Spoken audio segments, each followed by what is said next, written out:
Hello student, today we are going to do quick revision of money. ठीक है, जो detail lecture है आपको मेरी माइक्रो इकोनॉमिक्स की प्लेलिस्ट में अवेलेबल है। क्विक रिवीजन मनी यानी कि बार्टर सिस्टम। सबसे पहले बार्टर सिस्टम क्या था, जिसमें goods are exchange for goods. ठीक है, यानी कि बार्टर सिस्टम को आप सीसी इकोनॉमी भी कहते हैं। ठीक है, CC economy, clear. Goods are exchange for good. पर इसमें सबसे बड़ी प्रॉब्लम आपको क्या आती थी, सबसे पहली जो इसकी लिमिटेशन थी बार्टर सिस्टम की, यानी कि lack of double coincidence of want. यानी कि ये बार्टर सिस्टम तभी एग्जिस्ट करेगा जब आपके पास डबल कोइंसिडेंट ऑफ वांट्स होगा। ठीक है, यानी कि डबल कोइंसिडेंस ऑफ वांट्स क्या था कि यानी कि simultaneously fulfilment of needs of buyers and sellers. यानी कि मतलब मान लो जो A has what B wants, जो B को चाहिए। A has what B wants, तो B has what A wants। Clear, simultaneously fulfilment होनी चाहिए। यानी कि सेल एंड परचेज जो एक्ट था इकट्ठे होता था, साइड बाय साइड। क्लियर है, बट ये सबसे बड़ी प्रॉब्लम थी इसी की। ठीक है ना, यानी कि इसको ऐसे लोगों को ट्रेस करना बड़ा मुश्किल था। ठीक है ना, हमें डिस्कम्फर्ट होता था, कॉस्ट पड़ती थी, यानी कि कॉस्टली था, मतलब कहाँ से ढूंढ के लाएंगे, जो मेरे को चाहिए वो उसके पास हो। ठीक है, यानी कि जो इसकी लिमिटेशन आती है बार्टर सिस्टम की, lack of double coincidence of wants. Clear, फिर lack of common measure of value, यानी कि गुड्स की वैल्यू कितनी है। यू कांट, मतलब आप बता नहीं सकते थे गुड्स को कैसे, यानी कि अगर आपने एक्सचेंज करना है दोनों को आपस में गुड्स के साथ, तो उसकी आपके पास एक एक्यूरेट वैल्यू भी तो होनी चाहिए ना।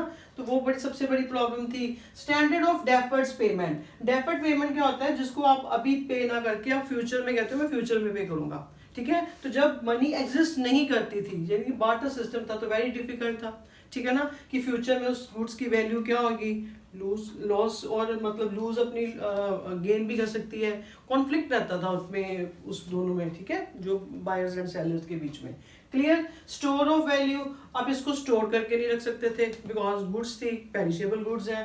Clear, lack of divisibility, divisibility की भी प्रॉब्लम आती है सबसे बड़ी। मान लो कोई किसी के पास अगर एनिमल हस्बेंड्री है, ठीक है, उसके पास एक्स्ट्रा एक गाय है या मतलब कुछ भी एनिमल है जिसको उसने देख के अपना कुछ गुड्स लेनी है, but how it is possible, क्योंकि आप उसको डिविजिबल तो कर ही नहीं सकते। ठीक है ना, क्लियर। ये सारी इसकी लिमिटेशंस थी। इस लिमिटेशंस के कारण फिर जो की थी मनी एग्जिस्ट हुई, मनी एग्जिस्टेंस में आई। ठीक है, जो मनी एग्जिस्टेंस में आई, तो मनी क्या थी, मनी मतलब मनी क्या काम करती है, उसके फंक्शंस ऑफ मनी क्या आपके सिलेबस में है। यानी कि यहाँ तो आपको क्लियर कट बार्टर इकोनॉमी पता होना चाहिए। ठीक है, लिमिटेशन ऑफ बार्टर सिस्टम क्या थे, क्लियर। इन सबको मतलब प्रॉब्लम्स के सॉल्यूशन के लिए फिर मनी एग्जिस्टेंस में आई।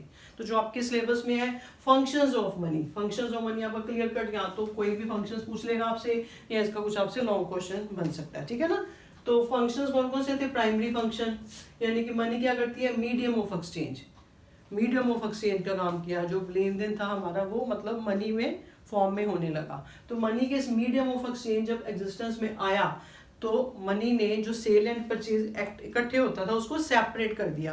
ये इंपॉर्टेंट क्वेश्चन है, पूछा जाता है, मनी ने सेपरेट कर दिया सेल एंड परचेज के एक्ट को। ठीक है, मेजर ऑफ वैल्यू, आप इसको इजीली अब गुड्स की कितनी वैल्यू है उसको मेजर भी कर सकते हो। एक बात इंपॉर्टेंट याद रखनी है, measures of value also known as unit of value and unit of account. MCQ में पूछा जाता है, unit of value and unit of account are इसकी another name, measures of value. ठीक है, क्लियर। फिर इसके सेकेंडरी फंक्शन क्या है मनी के, सेकेंडरी फंक्शन वही स्टैंडर्ड ऑफ डेफर्ड पेमेंट, हम इसको यूज कर सकते हैं एज ए डेफर्ड पेमेंट। ठीक है ना, कोई भी लोन बोरिंग इजी हो गया ऐसे मनी की फॉर्म में। ठीक है, स्टोर ऑफ वैल्यू, मनी को आप स्टोर करके रख सकते हो। ठीक है, यानी कि इसी को इस फंक्शन को एसेट फंक्शन भी बोला जाता है अनदर नेम से। ठीक है, ये सारे आपके पास प्राइमरी फंक्शन है, सेकेंडरी फंक्शंस ऑफ मनी है। अगर आपसे मनी की डेफिनेशन क्लियर कट पूछी जाती है कि व्हाट इज मनी, तो आपने करना क्या, money which act as a medium of exchange, measure of value, used as standard of deferred payment, सिर्फ उसके फंक्शन ही देने हैं आपने। ठीक है, तो आपके पास मनी की डेफिनेशन आ जाती है। क्लियर। अब इसके बाद जो क्वेश्चन आता है कई बार ये कि money has overcome the drawbacks of barter system.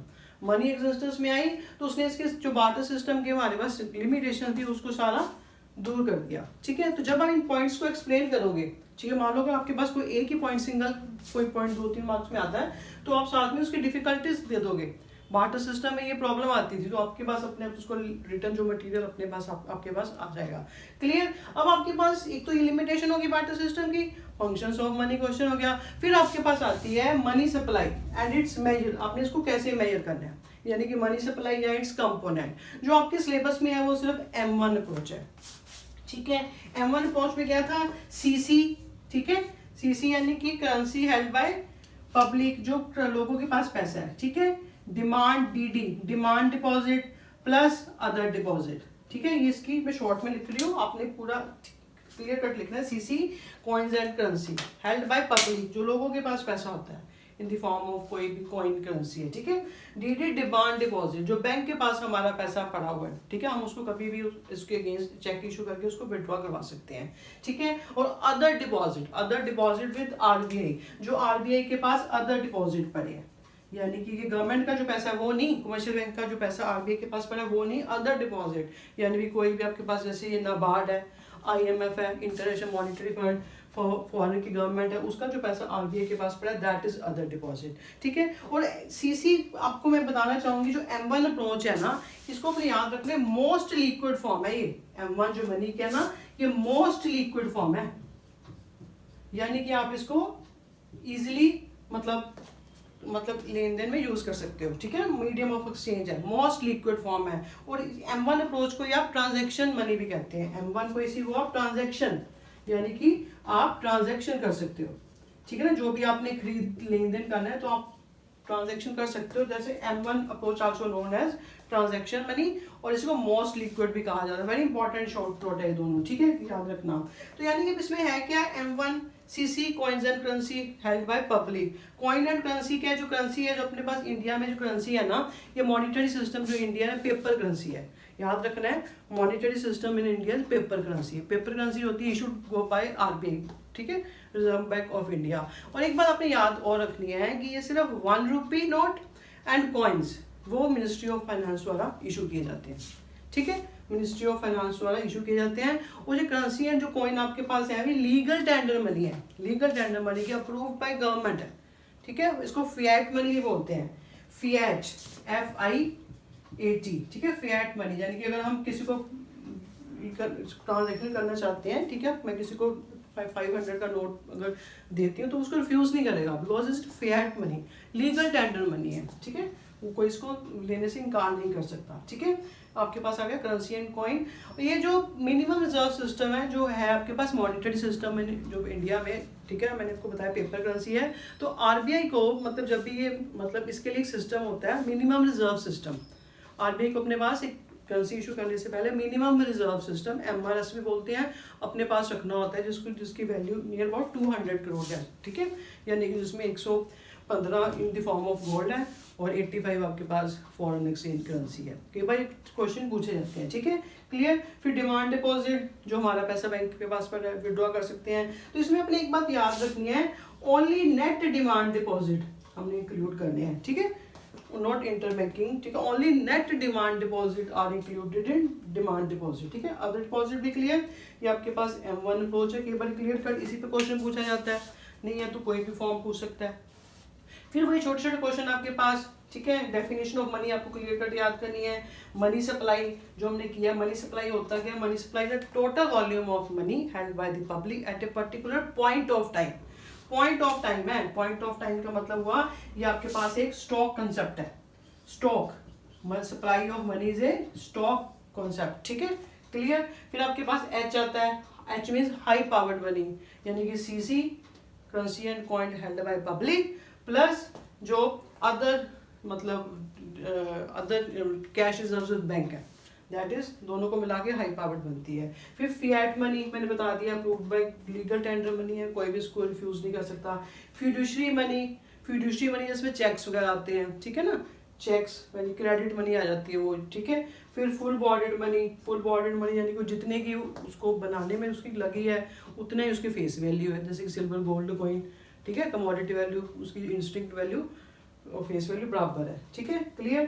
फिर आ गया आपके पास क्रेडिट मनी वही क्रेडिट मनी, यहाँ पे वो डेबिट क्रेडिट कार्ड नहीं है, debit credit card plastic money में आते हैं, ठीक है। क्रेडिट मनी यानी कि कोई भी चेक्स हैं, जो आपके पास कोई 500 कोई भी नोट्स यूज़ करते हो, दैट इज क्रेडिट मनी, क्योंकि उसके ऊपर जो वैल्यू लिखी है, ठीक है, और उसको जो इंस्टिंक्ट वैल्यू है, उसकी इंस्टिंक्ट वैल्यू तो कुछ भी नहीं है ना, उसके ऊपर बस जो उसके फेस पे वैल्यू लिखी है, दैट इज, ठीक है ना, इंस्टिंक्ट उसको बनाने में उतनी आपकी कॉस्ट नहीं आई, ठीक है ना, यानी कि clear, that is credit value, credit money.